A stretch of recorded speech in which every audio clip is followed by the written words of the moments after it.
Imagine being able to create new, lucky opportunities that consistently land in your lap. Sounds crazy, right?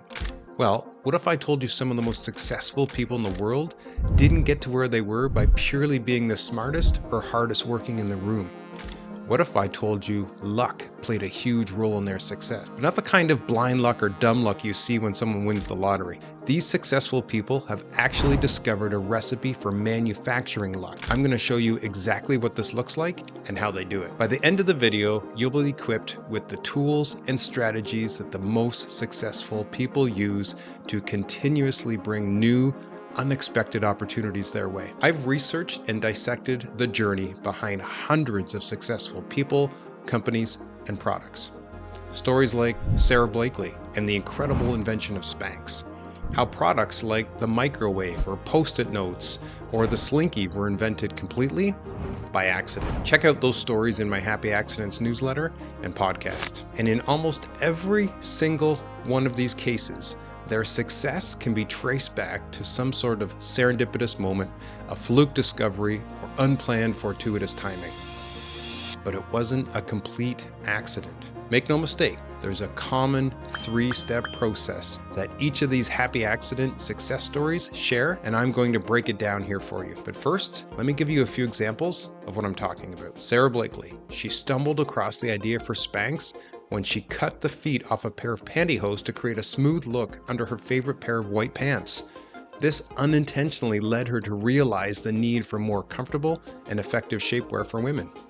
This simple, unexpected idea transformed into a multi-million-dollar business after she developed and marketed the first Spanx product. Another example, after some wine spilled on her floor, Joy Mangano invented the Miracle Mop. She'd grown frustrated with traditional mops that required wringing by hand, leading to her design of a self-wringing mop that keeps your hands dry. This serendipitous invention became a hit, revolutionizing household cleaning and launching Mangano's successful career as an inventor and entrepreneur. Elton John and Bernie Taupin. They met serendipitously in 1967 when they both responded separately to the same ad in a magazine by Liberty Records. This chance meeting blossomed into a prolific partnership, producing numerous hits and establishing them as one of the most successful songwriting duos in music history. Post-it notes were accidentally invented when 3M scientist Spencer Silver developed a low-tack, reusable adhesive when he was actually trying to create a much stronger glue. And the list goes on and on and on.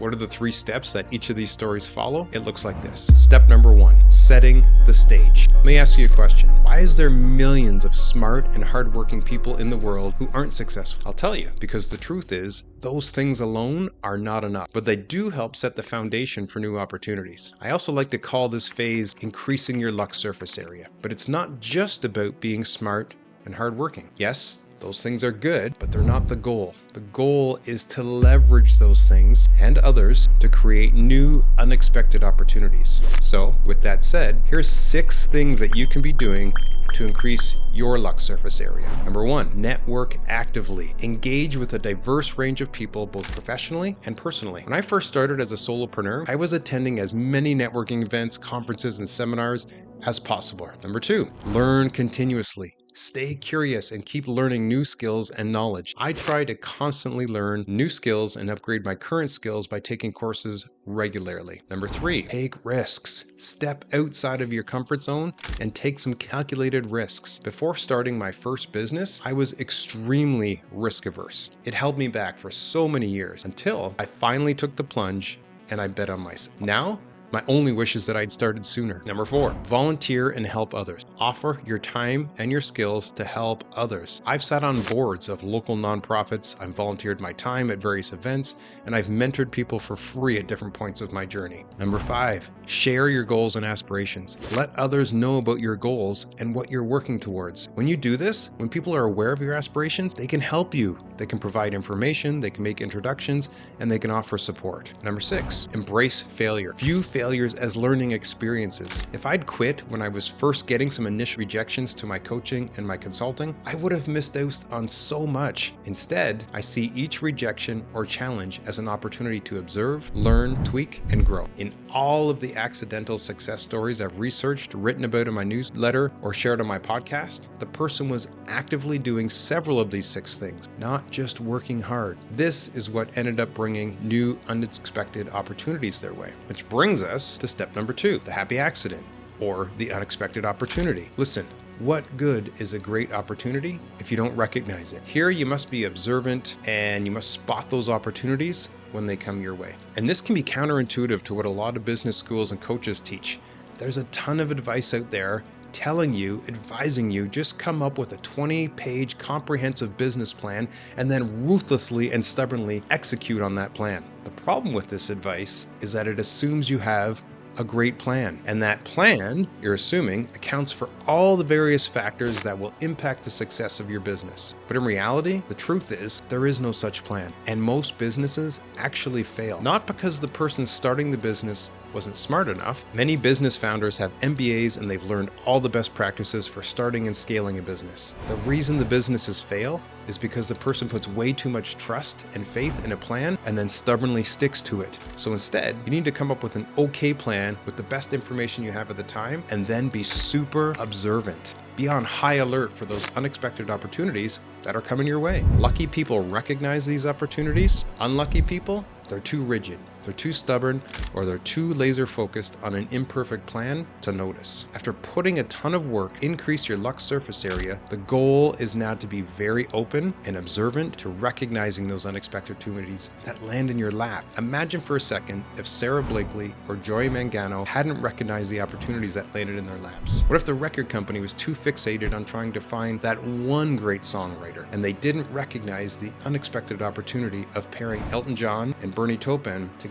What might have happened if the creator of Post-it notes had just been frustrated by the accidental invention of his less adhesive glue and he didn't recognize this incredible potential for this fluke discovery? In most cases, people who complain about never having any good luck are actually just really bad at recognizing good unexpected opportunities that come their way. Here's 2 simple but powerful practices you can put in place right now to hone your observation skills and help you recognize those opportunities that fall in your lap. Number 1, daily journaling. Keep a journal where you note down observations from your day. This can include things that you saw, heard, or felt, and it trains your brain to pay attention to the details. As part of your journaling, also try to practice describing objects and scenes in great detail. This enhances your ability to notice the finer points that you wouldn't normally pick up on. Daily journaling, especially when paired with this descriptive exercise, is a great way to train your brain to be more observant. Number 2, engage in active listening. When talking to others, focus on really listening to what they're saying rather than just waiting for your turn to speak. Learn to ask great questions about the person and what they're telling you, and then be ready to ask great follow-up questions. This can reveal so many unexpected opportunities hidden in everyday interactions. Being open and observant is huge, but we're still only at step 2 out of 3 of the success story. The third and final step of creating success out of luck is capitalizing. $1 million idea is worthless without execution. Even if you do an incredible job of increasing your luck surface area and successfully create some new unexpected opportunities for yourself, and then you're open to observing and recognizing those opportunities, what good is that idea if you don't have the boldness and some proper frameworks to execute on that idea? First, you must evaluate the idea or opportunity to make sure it's a good one and it fits with you and your current situation. To do this, I first like to examine whether it's something that aligns with my values, my curiosity, and my passions. Notice I didn't say it has to align with your skill set. Sure, some skills might be required, but almost anything can be learned, and other people or resources can be leveraged in order to fill those skill or knowledge gaps. What's most important, is it a good fit for you? So ask yourself these 3 questions to determine if the opportunity makes sense for you. First, does this opportunity align with who I am and what I stand for? If not, it's likely not a good fit. You never want to compromise your values or your character just to chase after a new opportunity. Number 2, am I curious about this opportunity? If you don't feel like diving in and learning more about it, it likely isn't something that you're going to want to commit to long term. And number 3, can I see myself being passionate about delivering this product, service, or offering? Does it solve a problem that I'm passionate about? Does it serve a group of people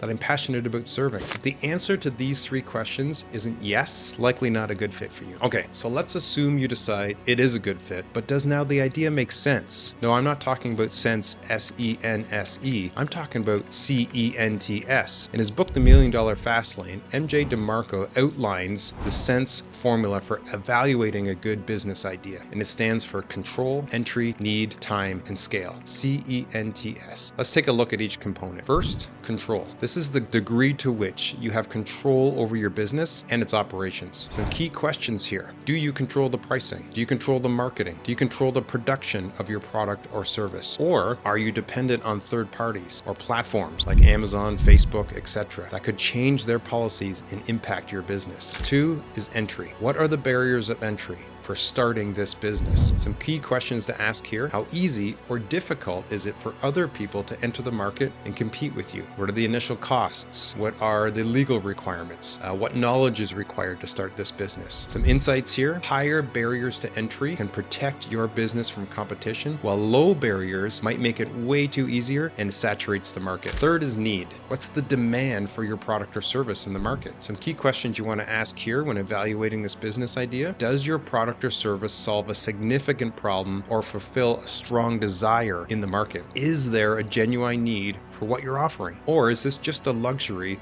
that people can easily do without? Businesses that address a strong need or a pain point are much more likely to succeed. That brings us to time, the T in this equation. This is the relationship between the time invested in the business and the income generated. Some key questions here that you want to ask yourself. Can this business operate and generate income without your constant presence or direct involvement? Is this a business or just a job you're creating for yourself? Is the business scalable in a way that your income is not directly tied to the hours that you have to put into it? Ideal business allows you to decouple your time from income, enabling passive income or scalable operations. Brings us to scale, the potential growth and expansion for your business. Some questions here. Can this business reach a large audience or market? Is there a potential for significant revenue growth? Can the business be expanded to other regions, demographics, or product lines? Can it scale? Can it grow? Businesses with high scalability have the potential to grow exponentially, increasing profits significantly. This is the sense framework, C-E-N-T-S. When evaluating a business idea, use this framework and consider each component carefully. When it comes to control, aim for maximum control over your business to mitigate external risks. When it comes to entry, look for businesses with higher barriers to entry to protect against competition. When you're assessing need, ensure there's a real and substantial need for your product or service. In terms of time, seek opportunities that can decouple your time from the revenue generated, allowing for passive income. And for scale, focus on ideas with high scalability, potential for maximized growth and revenue. By thoroughly assessing a business